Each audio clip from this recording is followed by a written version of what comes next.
keperluan manusia rohani adalah firman. Amin. Makanan firman. Makanya ketika kita memberi diri ada di rumah Tuhan, waktu siap dengar firman, siap tangkap firman, makanya roh kita harus bergairah, roh kita harus bergelora, roh kita harus berkobar-kobar, karena yang siap tangkap firman bukan manusia tubuh ini, tapi yang siap tangkap firman adalah manusia rohani kita. Amin, saudara harus percaya itu. Nah, kebenaran yang kita sudah baca pada pagi menjelang siang hari ini, saudara, kalau di Papua ini sudah siang, sudah jam 2 siang. Puji nama Tuhan. Kalau kita lihat penerapannya dalam kehidupan kita, realita atau implementasinya dalam kehidupan kita, kita bisa melihat ada impartasi kehidupan Yesus Kristus pada proses perjalanan hidup kita manusia. Dan ini pekerjaan yang bukan main-main. Ini sangat wonderful job, saudara. Amin. Wonderful banget apa yang Yesus sudah kerjakan. Sebelum saudaraku datang pada poin Yesus naik ke surga, dan hari ini adalah waktu yang cemerlang, waktu yang luar biasa. Kita bisa memperingati kenaikan Yesus Kristus. Saudaraku yang dikasihi oleh Tuhan, pada implementasi kehidupan, realita kehidupan kita sehari-hari, saya mau bagikan saudara bahwa ini bicara tentang kenaikan spiritual, di mana ada pengangkatan rohani, ada pengalaman spiritual, ada pengalaman kehidupan yang next level, yang sudah menjadi bagian hidup kita. Amin. Sehingga kita tidak akan ragu-ragu dalam kehidupan yang mau next level itu, tidak akan ragu-ragu untuk apa? Kita segera dan tidak bisa menunda-nunda waktu sekarang. Kita harus segera press on to maturity. Amin. Harus bergerak. Ini kuasa, ini spirit dari kehidupan Kristus. Saudaraku, kalau kita lihat, saya percaya kebenaran ini sudah dilepaskan juga di tempat ini. Kita renungkan histori perjalanan Yesus Kristus, dari matinya, dari bangkit, bahkan sampai naik ke surga. Ada benang merahnya. Amin. Dan ini tidak bisa putus. Dan ini tidak bisa dibantah, tidak bisa diganggu-gugat. Koneksi ini sangat akurat, berkesinambungan. Amin. Haleluya. Sebagaimana saudaraku Efesus pasal yang keempat yang kita sudah baca bersama-sama, kita bisa lihat bagaimana Yesus dengan tegas dikatakan bahwa itulah sebabnya kata Nas, tatkala ia naik ke tempat tinggi, ia membawa tawanan-tawanan, ia memberikan pemberian-pemberian kepada manusia. Ayat 7 bilang, tetapi kepada kita masing-masing telah dianugerahkan kasih karunia menurut ukuran pemberian Kristus. Ada kasih karunia Tuhan yang sempurna, yang real sudah terjadi, menjadi pengalaman spiritual kita yang luar biasa dengan Tuhan Yesus dalam perjalanan destiny kita sampai pada hari ini. Dan perjalanan ini tidak main-main, karena perjalanan Yesus pun tidak main-main, saudara. Yesus sendiri yang sudah memberikan hidupnya untuk memberi hidupnya dikerjakan sampai benar-benar real, mengerjakan bukan dengan cara yang biasa-biasa, saudara, tapi Yesus sendiri sudah mengerjakan dengan sempurna. Dia kerjakan untuk apa? Untuk kepentingan kita. Apakah untuk kepentingan Yesus? No. Apakah untuk kepentingan Bapa dan Roh Kudus? No. Apa yang menjadi histori perjalanan Yesus sejak ia mati, bangkit sampai naik ke surga, semua itu untuk kepentingan kita, untuk kehidupan destiny kita. Sampai hari ini kita menjadi generasi yang spesial. Kita menjadi generasi apa? Pilihan, chosen generation. Itu tidaklah main-main. Yesus sendiri yang sudah mengerjakan sempurna dalam hidup kita. Amin. Haleluya. Saat Yesus mati, saudara, yang turun, firman Tuhan bilang, kok, bukankah ia yang telah naik, berarti bahwa ia juga telah turun ke bagian bumi yang paling dalam. Wah, ini rahasia yang sungguh luar biasa, saudaraku. Bersyukurlah kita sudah menerima penyingkapan. Dan ini bukan menjadi rahasia, tapi sudah menerima penyingkapan, sudah dibukakan. Ulangan 29 ayat yang ke-29 berkata bahwa kalau masih rahasia itu Tuhan punya. Amin. Tapi ketika sudah dibuka, ketika sudah disikapkan, ketika sudah dinyatakan itu kita punya. Amin. Dan ini ada rahasia yang luar biasa, saudara. Bagaimana kasih karunia Tuhan yang nyata, yang real, yang dianugerahkan dalam kehidupan kita. Dan ini bukan pemberian diri Yesus sendiri yang tidak biasa-biasa, saudara. Jadi jangan melihat bahwa sesuatu itu yang hanya sepertinya ecek-ecek, biasa-biasa. No! Tapi ini karya Tuhan, maha karya Tuhan yang agung dan luar biasa. Bukankah Ia telah naik? Berarti bahwa Ia juga telah turun ke bagian bumi yang paling dalam. Saudaraku yang dikasihi oleh Tuhan, kalau kita merenungkan dari rahasia kebenaran ini, mayat Yesus, saudara, ada di kubur Yusuf Arimatea. Betul? Haleluya. Tapi rohnya, kalau firman Tuhan bilang saat dia mati, dia turun, Yesus sendiri turun ke bagian bumi yang paling bawah, bagian bumi yang paling dalam. Yang masuk ke dalam bagian bumi yang paling dalam, yang paling bawah itu apa, saudara? Tubuhnya ada di kubur Yusuf Arimatea. Tapi rohnya yang masuk ke bagian bumi yang paling dalam. Apa yang Yesus lakukan? Apa yang rohnya Yesus lakukan? Masuk, saudaraku, sampai rela dia masuk ke dalam dunia orang mati. Turun ke dalam dunia orang mati. Tapi Yesus tidak tinggal di sana. Amin. Kalau kita mau pelajari kebenaran ini bahwa di dunia orang mati ada Hades. Sudah pernah mendengar ini? Ada Hades. Kemudian ada Tartarus. Hades itu adalah tempat orang-orang yang waktu dia mati dia ada di tempat itu. Tapi Tartarus itu adalah tempat orang yang melakukan kejahatan. Yesus bertemu dengan Musa, dengan Daud, itu ada di Hades. Betul? Dengan Daud, Yesus bertemu dengan mereka. Yesus melihat rohnya masuk ke dalam dunia orang mati. Kemudian dia masuk lagi sampai di Tartarus, di dunia orang mati yang paling dalam. Dia bertemu dengan siapa, saudara? Ada Firaun di situ. Ini kalau cuma mau seperti apa, mau kasih apa ya, saudara? Gambaran sebuah cerita yang benar. Ini bukan cuma cerita seperti cerita dongeng, tapi ini kehidupan yang real, kehidupan Kristus yang real. Waktu dia ada di Tartarus, rohnya turun sampai di ruang Tartarus, saudara. Dia ketemu dengan apa? Firaun, ada Saul di sana, ada Kain di sana. Saudara bisa paham? Haleluya. Nah, kemudian dia mendapati sampai di paling bawah, saudaraku, di dunia orang mati yang paling bawah, dia mendapati ada hura-hura dari Lucifer, dari setan, dari iblis. Karena mereka mengira, saudaraku, bahwa kematian Yesus adalah kemenangan mereka. Padahal no. Saudara percaya? Haleluya. Mereka sedang berhura-hura, beria-ria. Mereka sedang mungkin ikut merayakan bahwa Yesus yang kita salib itu benar-benar sudah mati. Tapi pada kenyataannya, saudaraku, ketika rohnya Kristus masuk sampai kepada titik di mana dia berkuasa melucuti, menyelesaikan segala kutuk dosa dan maut, mengambil kembali kunci maut ini, saudara, memporak-porandakan segala hura-hura dari kekuatan iblis dan antek-anteknya, saudaraku, yang menganggap kematian Yesus adalah kemenangan mereka. Tapi Wahyu 1 ayat yang ke-18 bilang, saudaraku, Yesus mati tapi dia hidup, dan dia memegang kunci maut dan kerajaan maut. Amin. Haleluya. Jadi Kristus sendiri yang mengerjakan ini, saudaraku, yang melucuti, yang saudaraku, mengambil kunci maut, yang menyelesaikan segala kutuk dosa kebinasaan kita.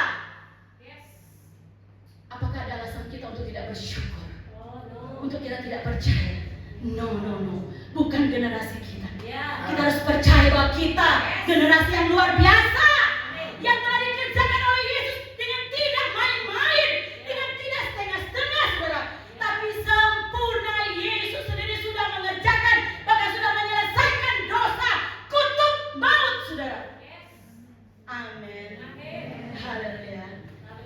Kalau kita lihat saudara, di dalam bagian kebenaran Yohanes 20, saat Yesus bangkit, apa yang terjadi di sana?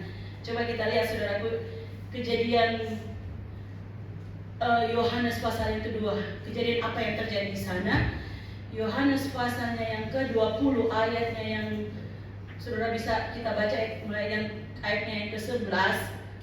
Tapi ada bagian-bagian yang sangat luar biasa. Saudara bergelora dengan kebenaran ini. Amin. Haleluya. Yohanes 20 ayatnya yang kita baca sejak pada ayatnya yang ke-17, saudaraku. Di situ ada kisah proses di mana Maria Magdalena mencari mayat Yesus. Yang disangka oleh Maria Magdalena bahwa mayat Yesus itu dicuri, dan sampai hari ini masih berkembang sampai sekarang bahwa mayat Yesus itu dicuri. Betul? Banyak orang di luar sana yang belum memahami, belum mengerti bahwa kata mereka mayat Yesus dicuri. Itu pemahaman mereka. Tapi kita harus bangun kepercayaan bahwa mayat Yesus itu tidak dicuri, tapi benar-benar dia mati. Namun pada hari yang ketika dia bangkit dari antara orang mati, dia keluar dari dunia orang mati, dia bangkit sesuai dengan kitab suci. Maria Magdalena, kalau lihat dalam kisah ini saudara bisa lihat mulai ayat yang pertama itu saudara, padahal dia adalah seorang perempuan yang melayani Yesus, bukan seorang perempuan yang biasa-biasa. Firman Tuhan jelas katakan bahwa dia seorang perempuan yang kaya, yang bersama-sama melayani Yesus. Tapi pada saat Yesus mati, waktu dia mencari mayat Yesus, waktu dia tidak menemukan mayat Yesus, dia pun ikut galau, dia pun ikut sedih, karena dia tidak menemukan mayat Yesus. Oleh karena itu saya percaya saudaraku, sampai hari ini kita harus benar-benar memiliki sistem kepercayaan yang strong tentang kebenaran ini, bahwa Yesus Kristus itu benar-benar mati, tapi pada hari yang ketiga sesuai dengan kitab suci yang tertulis, dia bangkit dari antara orang mati. Amin. Maria menerima penyataan dalam perjumpaan dengan Yesus Kristus. Pada ayat yang ke-17 dia bilang apa?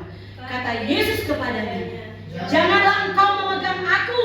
Mungkin kalau cuma apa? Hei Maria, jangan pegang aku, sebab aku belum pergi kepada Bapa, tetapi pergilah kepada saudara-saudaraku dan katakanlah kepada mereka bahwa sekarang aku akan pergi kepada Bapakku dan Bapamu, kepada Allahku dan Allahmu.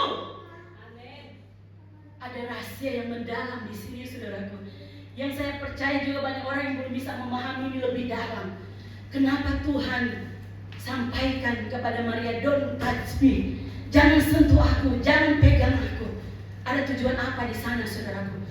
Karena Yesus melarang Maria untuk apa? Untuk menyentuh tangan Yesus, untuk memegang tangan Yesus pada waktu itu.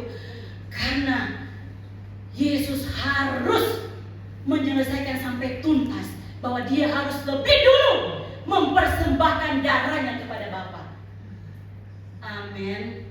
Haleluya. Di sini Yesus larang Maria, jangan dulu pegang. Kenapa? Ada satu tugas, ada satu agenda yang besar yang harus Yesus lakukan kepada Bapa.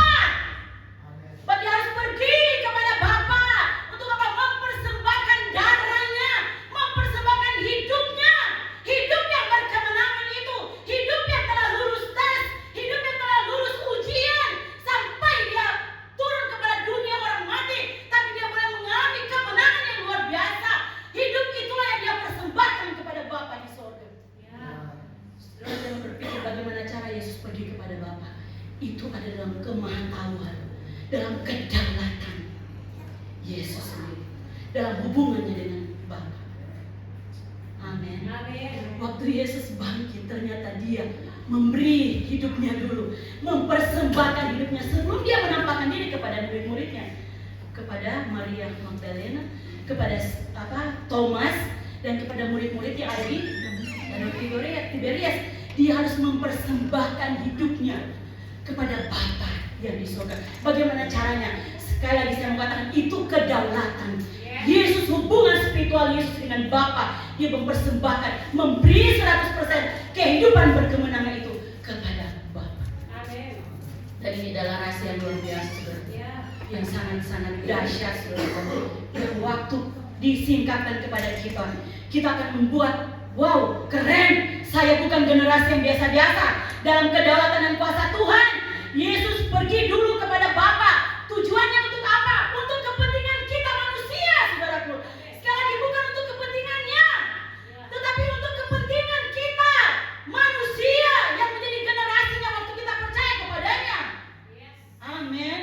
Untuk apa, saudaraku? Supaya kita mengalami kehidupan yang berubah, supaya kita menerima tempat, posisi, standar hidup yang tepat, bukan seperti apa yang kita mau, tapi seperti apa yang Tuhan mau. Agendanya adalah mengembalikan manusia pada original. Haleluya. Agenda Bapa, tujuan Bapa untuk kita adalah untuk mengembalikan kita kepada kita yang sesungguhnya, kita yang original, saudaraku, kita yang asli. Sehingga pada ayat yang ke-22, coba saudara perhatikan apa yang Yesus kerjakan di sana. Sangatlah luar biasa ketika dia berjumpa dengan murid-muridnya. Pada ayat yang kedua dia bilang di sini dalam kebenaran ini bahwa, dan sesudah berkata demikian, ia mengembusi mereka dan berkata, terimalah Roh Kudus. Ada dua agenda besar yang Yesus lakukan di situ. Ada peristiwa yang wonderful banget yang Yesus sendiri kerjakan di sana. Yesus mengembusi. Artinya Yesus mengembusi di sini adalah Yesus memberi hidupnya. Amin. Yesus menanam hidupnya. Yesus apa? Melepaskan DNA-nya kepada murid-muridnya waktu itu. Ini kisah perjumpaan Yesus ketika Yesus bangkit dari antara orang mati. Yesus mengembusi, saudaraku. Dia memberi hidupnya. Dia memberi DNA-nya kepada murid-muridnya. Amin. Kenapa Yesus harus apa? Memberi hidupnya, memberi DNA-nya? Karena akibat dosa dari Adam, maka manusia menerima warisan dari Adam. Menerima warisan dari roh Adam yang pertama. 1 Korintus 15 ayat ke-45, saudara bisa baca di situ. Saat manusia jatuh ke dalam dosa, maka otomatis manusia menerima legasi warisan dari roh Adam pertama. Kita tahu bahwa roh Adam yang pertama itu adalah roh yang mati. Amin. Roh yang mati. Sehingga Yesus sendiri mengerjakan bagaimana cara supaya roh yang mati yang diwarisi, yang diterima manusia lewat nilai kehidupan, keturunan, legasi daripada Adam pertama itu, bagaimana cara supaya manusia harus diselesaikan, harus dibersihkan, harus dibebaskan. Yesus yang sudah melakukannya. Amin. Ternyata Yesus harus ganti roh yang mati tadi. Kalau kita memiliki, kita terus hidup dalam apa DNA, dalam apa warisan roh dari Adam pertama, tidak mungkin waktu itu kalau murid-muridnya terus hidup dalam roh yang dari Adam pertama, roh yang mati itu, tidak mungkin mereka akan menerima Roh Kudus. Amin. Jadi Yesus sendiri yang kerjakan, dia mengembusi, dia ganti. Wow, dia ganti roh murid-muridnya yang lama, dia ganti dengan apa? Roh yang baru. Dia beri hidupnya, dia beri rohnya. Roh yang lama otomatis total diganti dengan roh yang baru. Haleluya. Jadi bersyukurlah kita, saudaraku. Ketika kita, bagaimana cara roh saya sekarang yang sudah baru? Waktu kita percaya Yesus Kristus, ketika kita mengaku Yesus sebagai Tuhan dan Juru Selamat, maka otomatis saat itu roh kita yang lama diganti dengan roh yang baru. Amin. Roh yang baru adalah identitas kita yang sesungguhnya. Yes. Amin. Kita yang sesungguhnya, kita yang original adalah roh kita yang baru. Namanya roh kita yang baru itu apa, saudaraku? Rohnya Kristus. Roh Kristus. Amin. Amin. Saudara percaya? Yes. Roma 8 ayat yang ke-9. Siapa yang tidak memiliki roh Kristus, dia bukan milik Kristus. Jadi kita harus percaya roh kita yang lama, roh kita yang mati sudah diganti dengan roh yang baru. Roh Kristus waktu kita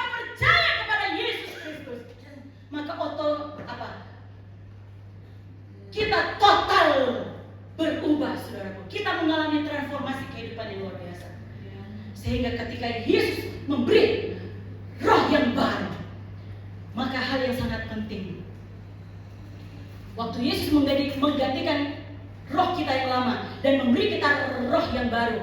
Sebagaimana yang tercatat dalam Yohanes 10 ayat ke-10 bahwa Dia datang untuk apa? Memberi hidup.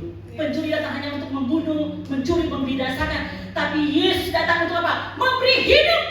Hidup yang baru. Hidup yang benar-benar hidup yang berkemenangan. Amin. Ini yang Yesus berikan. Haleluya, saudara percaya? Wow, ini keren saudara. Roh kita yang baru benar-benar menjadi identitas kita yang baru. Kalau orang tanya, rohmu yang baru itu apa? Adalah roh Kristus. Makanya lagu lama tuh, lagu Pentekosta lama bilang, waktu ketemu Tuhan hidup jadi baru. Waktu ketemu Tuhan hidup jadi baru. Apa yang baru? Apakah waktu kita ketemu Tuhan tubuh kita jadi baru? Jiwa kita jadi baru. Yang baru waktu ketemu Tuhan itu apa? Manusia rohani kita yang baru. Amin. Manusia rohani yang baru itu namanya apa? Roh kita, roh Kristus yang kita terima dari Kristus waktu kita percaya kepada Yesus Kristus. Itulah identitas kita. Jadi waktu kalau orang tanya, rohmu yang baru itu apa? Roh Kristus. Walaupun pada kenyataannya, realitanya masih banyak orang yang belum bisa menerima. Tapi ini rahasia saudaraku. Kolose pasal yang pertama ayat yang ke-26, 27. Rahasia berabad-abad ini sudah dibuka. Bukan kepada sembarangan orang. Amin. Coba baca, coba bisa. Kolose 1 ayat yang ke-26, 27. Nggak mau baca, biar nanti saudara baca saja. Rahasia berabad-abad yang tersimpan, tetapi dibukakan kepada bukan sembarangan orang, tapi kepada orang yang diperkenankan Tuhan. Amin. Kepada orang kudusnya. Bahwa Christ in me, the hope of glory. Christ in you, the hope of glory. Christ in us, the hope of glory. Amin. Jadi ini luar biasa. Kenapa kita selalu bersyukur saudaraku? Dengan dimensi kebenaran firman Tuhan yang membangun hidup kita, membuat hidup kita terus bergairah, roh kita terus bergairah, roh kita terus bergelora. Apalagi kalau mau dengar firman, mau tangkap firman, roh kita benar-benar mendapatkan bagiannya. Karena kita tahu ini inti kekristenan. Kristus di dalam kita, kita di dalam Kristus. Bukan kita siapa yang kaya, kita yang sukses, kita yang berhasil. Itu cuma bonus dari kehidupan Kristus yang kita hidupi. Bukan inti pencapaian, pengejaran apa, mau jadi apa is okay. Itu cuma bonus yang mengikuti. Ketika kita masuk dalam dimensi kehidupan kerajaan Allah, carilah dahulu kerajaan Allah dan kebenarannya, maka sekaliannya akan ditambahkan. Kita tidak hidup dari apa yang kita kejar, tapi kita hidup dari apa yang ditambahkan. Dan itu real, itu nyata, terbukti, tidak bisa terbantahkan. Amin. Saudara harus percaya ini identitasmu yang sesungguhnya. Bukan tentang tubuhmu, bangga tentang tubuh. Tubuh ini alamatnya 1x2. Bagaimana kondisi jiwa? Banyak orang yang stres, depresi, kecewa, putus asa, akhirnya tinggal di jalan-jalan.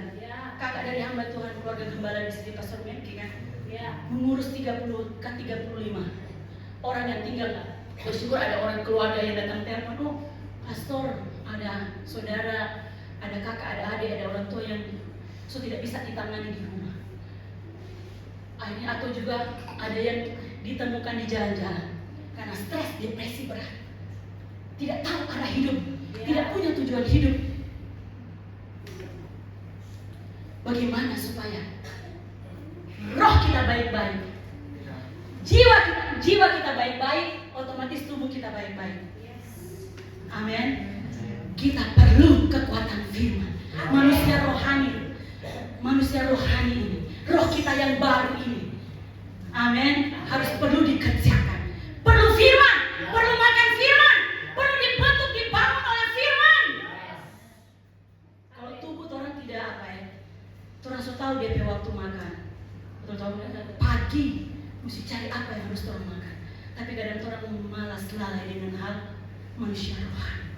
Padahal yang bisa menghandle, yang bisa men-take over kondisi jiwa yang tadi saya bilang tadi, yang banyak kali orang di luar merana, banyak kali orang stres, betul? Yang tidak kenyataan hidup, dengan segala kondisi kepayahan hidup, yang bisa menghandle kondisi jiwa yang seperti itu, cuman firman yang bergerak dalam manusia rohani. Amin. Yang mau handle kondisi tubuh yang tidak berdaya, segala macam sakit penyakit yang sakit penyakit yang merajalela hari-hari ini. Siapa yang bisa handle kondisi sakit penyakit yang merajalela? Mungkin kita bisa ke dokter, ke rumah sakit yang keren, tapi itu cuma terbatas. Tidak salah juga, betul toh? Kalau mungkin bisa aja check up, medical, silakan, tidak salah. Tapi yang mau handle kondisi jiwa, kondisi tubuh tadi, saudara, kondisi tubuh yang karena sakit-sakitan akhirnya sudah kepayahan, terpuruk dengan kondisi tubuh. Dulu mungkin masih semangat, masih bisa kerja, tapi karena gangguan sakit penyakit akhirnya tidak berdaya, tinggal di kursi roda. Pada akhirnya yang bisa menghandle kondisi-kondisi seperti itu apa? Firman dalam manusia rohani kita. Firman yang bergerak yang mengerjakan manusia rohani kita.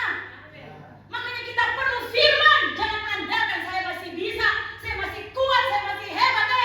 Kebisaan kita, kehebatan kita terbatas. Tidak unlimited. Umur manusia cuma sampai berapa? 70 tahun. Lebihnya penderitaan.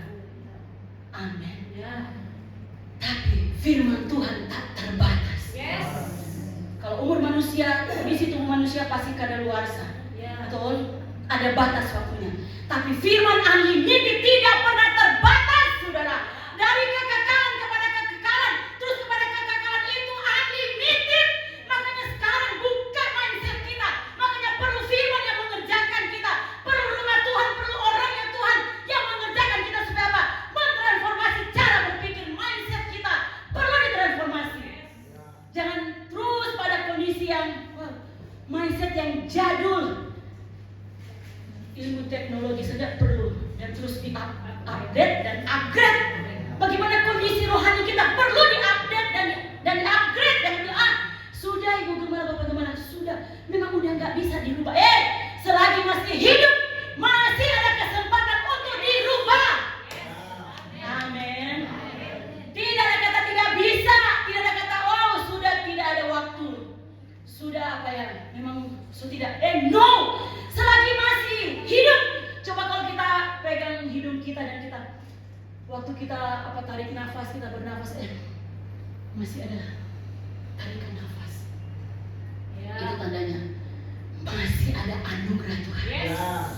Amin. Sebagaimana Efesus tadi kan ada kasih karunia Tuhan. Masih ada kasih karunia Tuhan dalam hidupmu.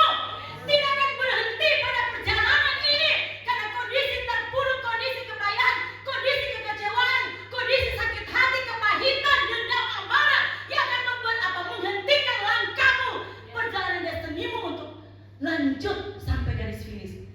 Banyak orang yang belum sampai garis finish tapi stop, saudara. Amin. Bukan karena salah Tuhan, tapi karena keputusannya. Bukan karena keputusan kedaulatan Tuhan, tapi keputusannya. Boleh mau melanjutkan perjalanannya, boleh mau terus menikmati anugerah Tuhan, tapi mindsetnya yang tidak ditransformasi oleh firman Kristus, saudaraku, yang membuat dia menyerah, tidak berdaya, sesuatu tidak bisa, menyerah, putus asa akhirnya.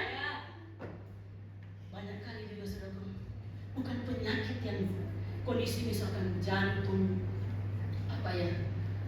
penyakit yang merajalela jantung yang kebetulan di Solo juga saya mendampingi orang tua, mama mertua yang sudah kena memang penyakit jantung.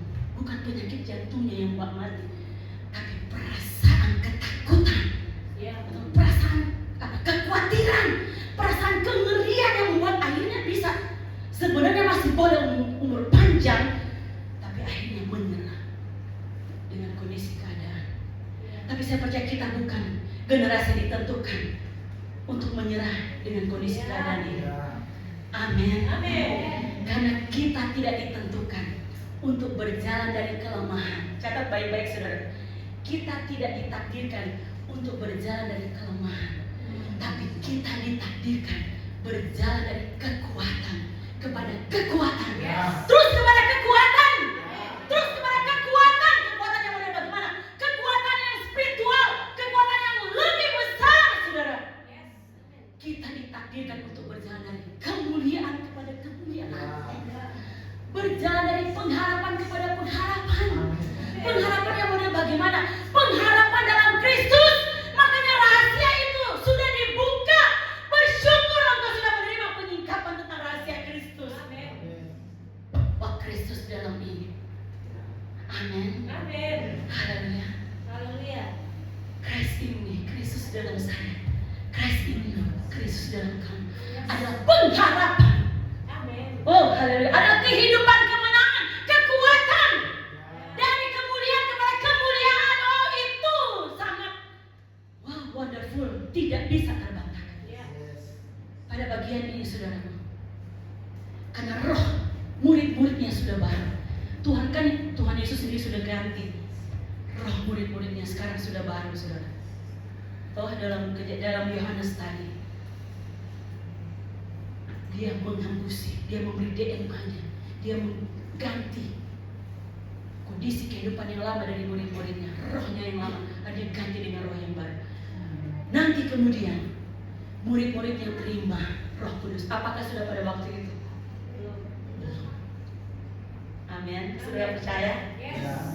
Pencurahan Roh Kudus belum terjadi waktu Yesus menghambusi.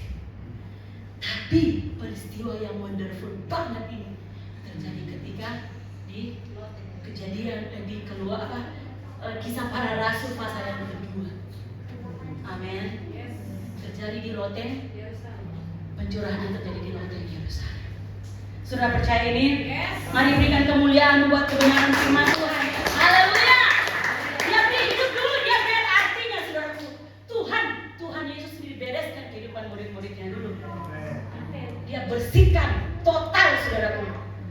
Di ayat firman Tuhan bilang, segala benih-benih yang tidak ditanam oleh Bapa, apakah mau potong, saudara? Seperti kalau mau tanam misalnya tanam tumbuhan, apakah cuma mau potong? Yesus tidak, saudara. Yesus cabut sampai kepada akar-akar. Karena kalau mau potong masih bisa ada deposisi sisa. Tapi Yesus cabut sampai kepada akar-akarnya. Ketika murid-muridnya dibereskan hidupnya, menerima kehidupan, kehidupan yang berkemenangan, kehidupan yang teruji, kehidupan yang sudah lulus tes tadi, kehidupan yang kehidupan yang eternal life, kehidupan kekal. Murid-muridnya sudah terima. Kemudian di kamar loteng Yerusalem, waktu mereka berkumpul bersama-sama, apakah mereka stres waktu mereka menerima pencurahan Roh Kudus? Apakah mereka stres? Betul? No. Apakah mereka kepayahan bagaimana cara supaya saya mendapatkan menerima pencurahan Roh Kudus? Bagaimana supaya saya dipenuhi oleh Roh Kudus? Mereka freedom. Amin. Amin. Mereka freedom menerima pencurahan Roh Kudus di kamar loteng Yerusalem. Sudah bisa lihat itu dalam Kisah Para Rasul pertama, Kisah Para Rasul kedua. Hal yang luar biasa terjadi dalam kehidupan murid-muridnya, bahkan berakselerasi bagi jemaat Tuhan yang mulai. Saudara percaya bahwa dalammu ada spiritual, ada kehidupan Kristus yang sudah bergerak? Karena semua di sini kan sudah percaya Yesus. Amin. Ada yang tidak percaya Yesus di sini? Saya percaya semua 100% sudah percaya kepada Yesus. Haleluya. Semua sudah percaya kepada Yesus. Saya percaya ketika engkau sudah percaya kepada Yesus Kristus, maka otomatis rohmu sudah baru. Dan Tuhan sudah mengerjakannya sempurna. Sudah menyelesaikan hidup kita sempurna. Dia sudah membereskan, sudah meng-cleansing hidup kita sempurna. Mungkin saya kok masih gampang, masih muda. Makanya perlu rumah Tuhan. Kalau kau masih suka bilang, saya sudah jadi Kristen sampai berapa tahun, 20 tahun. Mungkin dalam kandungan pun saya sudah Kristen, tapi kenapa saya masih jatuh bangun dalam dosa? Masih hidup, sudah hidup dalam kejahatan, tapi masih merasa biasa-biasa. Perlu rumah Tuhan. Perlu dengar firman. Perlu terima kebenaran. Perlu dibangun hidupmu, perlu dibentuk, dikerjakan hidupmu.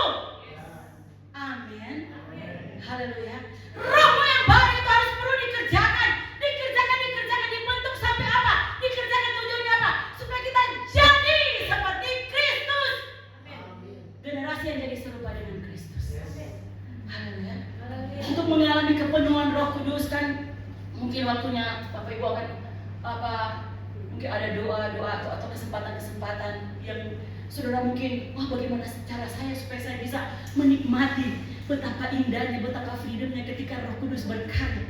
Saya bisa berglosolalia, berbahasa lidah. Tidak sulit, saudara. Amin.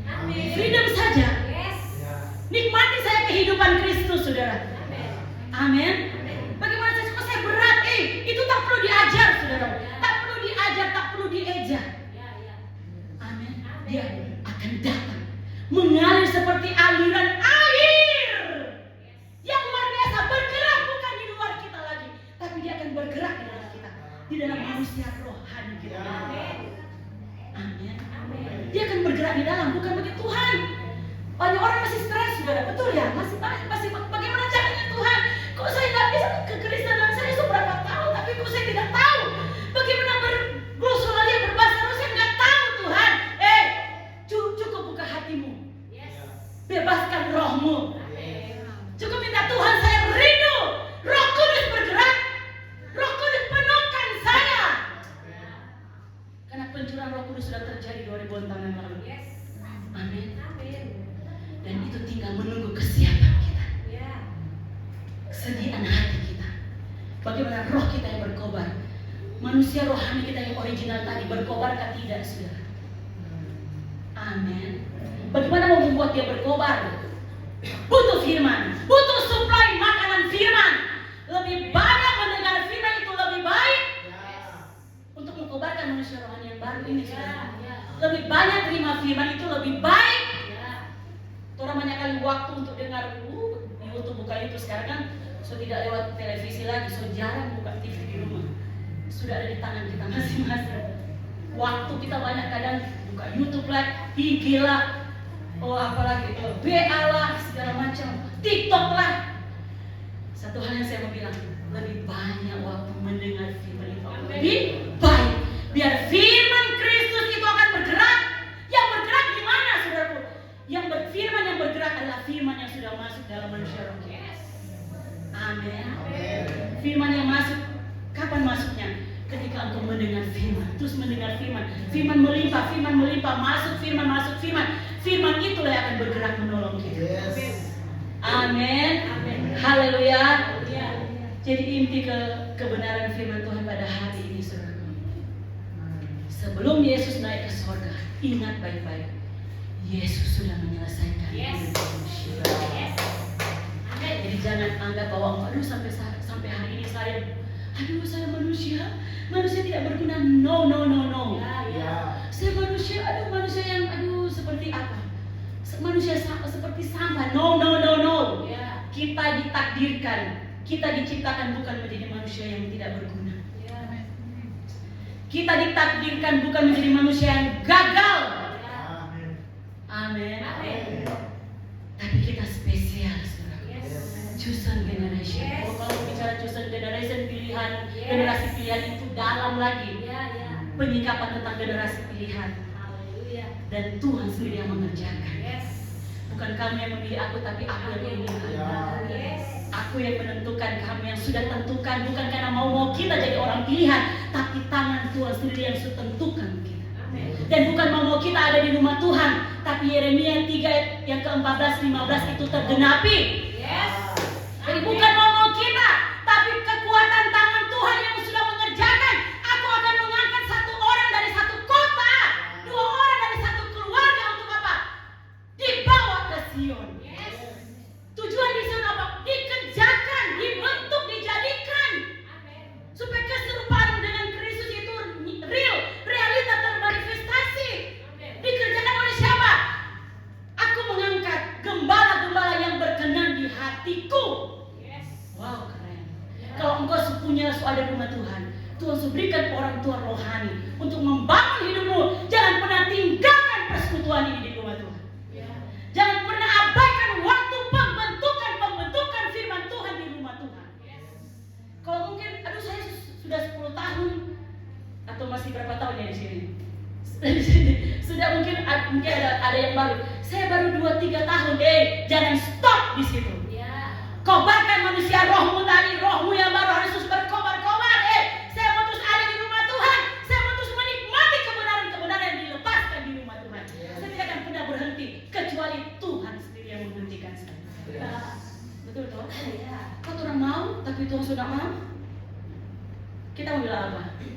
Tapi selagi masih Tuhan berkenan, masih Tuhan mau kita dikerjakan, beri dirimu dikerjakan.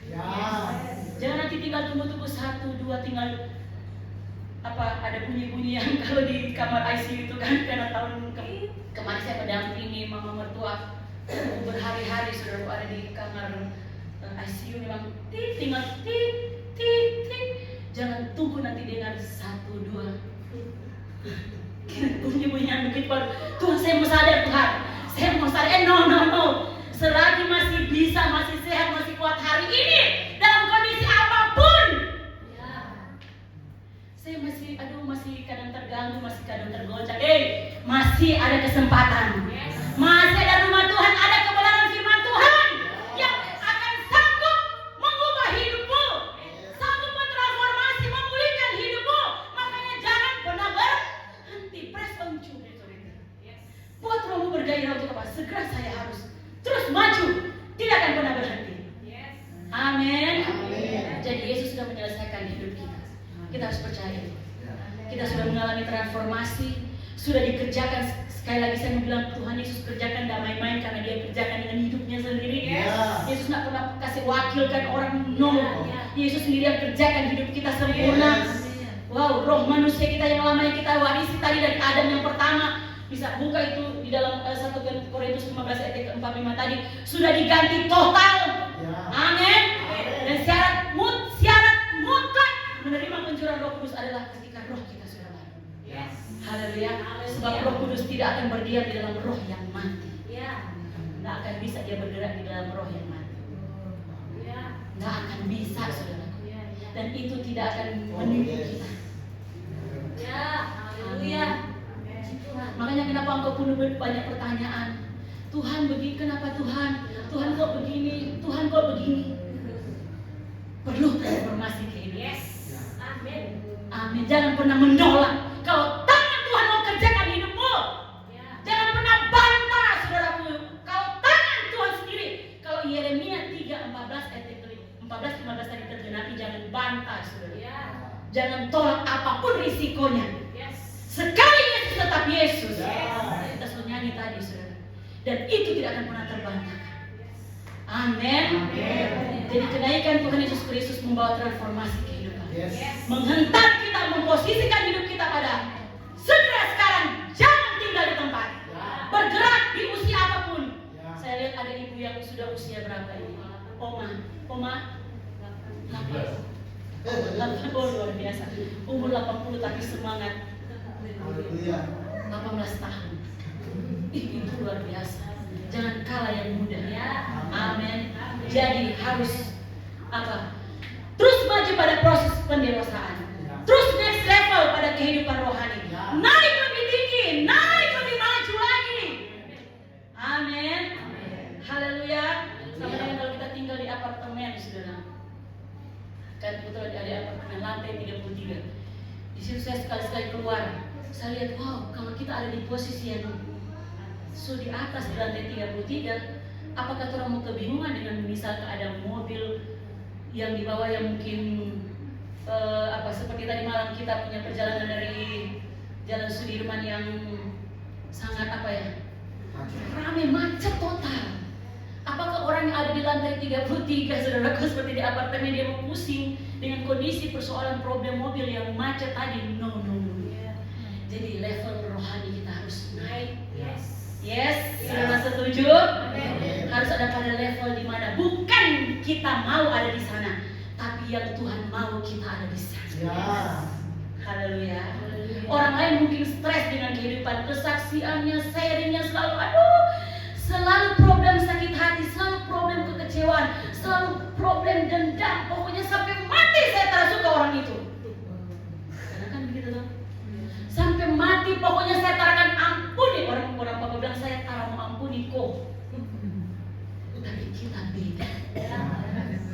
Amin. Mungkin kita mengalami masalah, tapi kita be happy di sana. Kita mungkin masih dalam perjalanan, kita terkadang diintimidasi.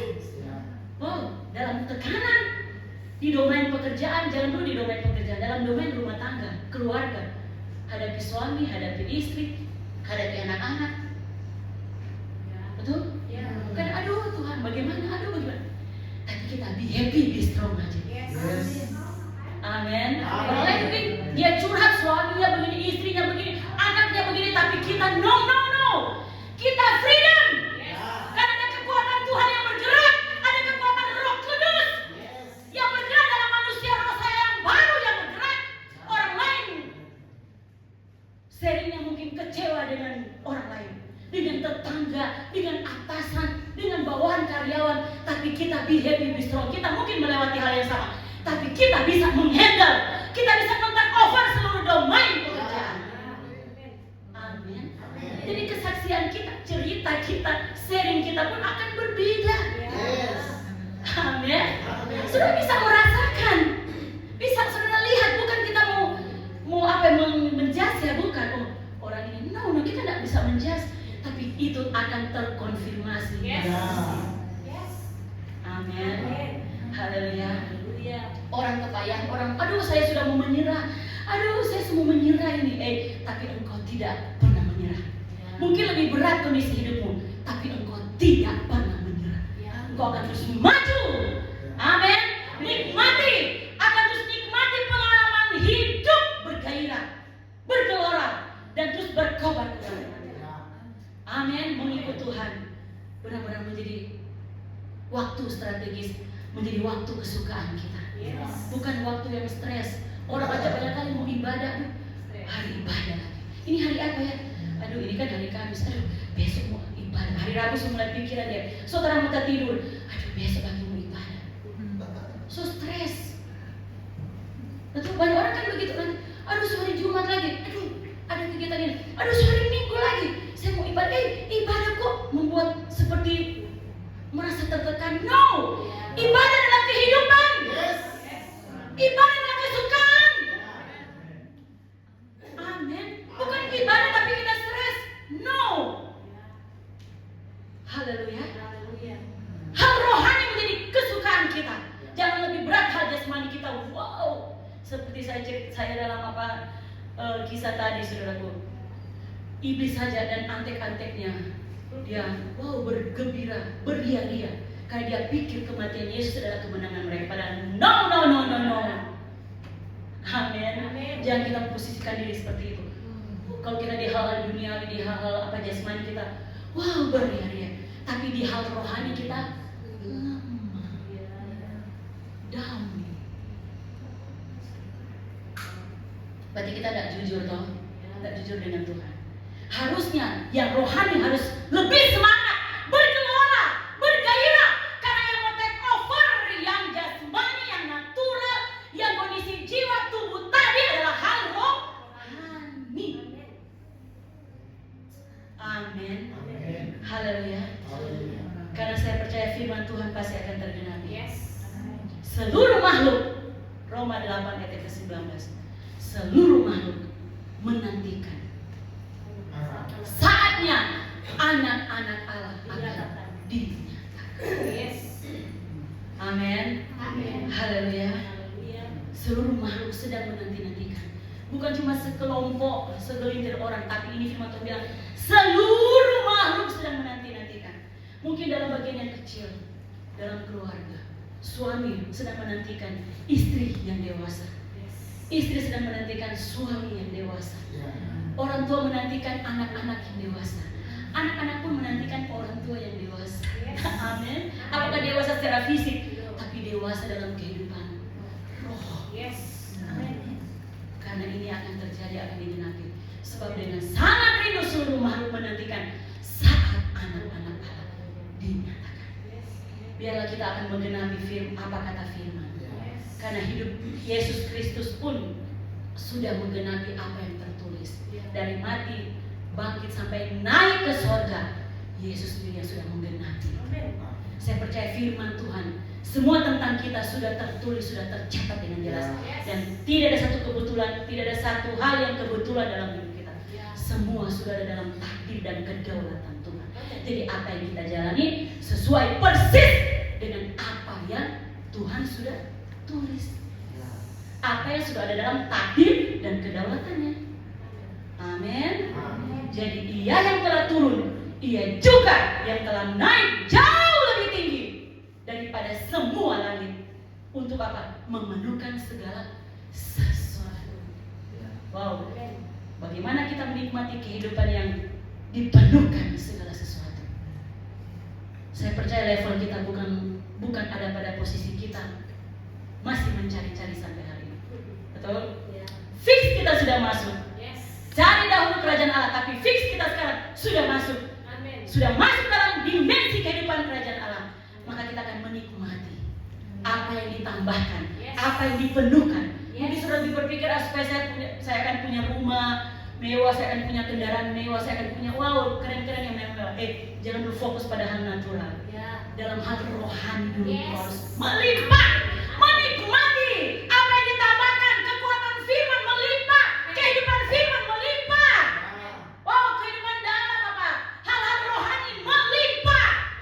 Kalau rohani sudah melimpah, masa yang jasmani tidak akan berakselerasi. Amin. Pasti berakselerasi. Rohani melimpah. Rohani luar biasa, pasti akan bergerak cepat. Hal jasmani juga akan mengikuti. Saudara percaya?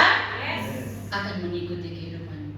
Yang penting lihat level hidup rohani harus naik. Jangan stuck. Cukup jadi orang Kristen, no. Jadi orang Kristen harus apa? Berdiri dikerjakan. Jangan Pak Gembala atau Bapak atau Mama rohani, saya lebih tua dari Bapak karena masih keluarga muda. No. Level kehidupan rohani harus bangkit, harus naik, terus naik dan terus naik. Jangan stuck, jangan diam. Cukup jadi orang Kristen, no. Engkau harus menggenapi kebenaran firman Tuhan. Seluruh makhluk sedang menantikan saatnya engkau akan apa? Dinyatakan, diperlihatkan, ditunjukkan, disaksikan menjadi suratan Tuhan yang terbuka bahwa engkau akan muncul sebagai anak-anak Allah yang dinyatakan, bukan anak-anak Allah yang sembarang, tapi anak-anak Allah yang dewasa dalam domain apapun, keluarga, pekerjaan, pendidikan, dalam domain apapun saudara, engkau akan menjadi pribadi-pribadi yang berbeda. Saudara percaya? Haleluya. Sering kita nyanyikan pujian, tinggalkan tempat termulia selanjutnya saya serahkan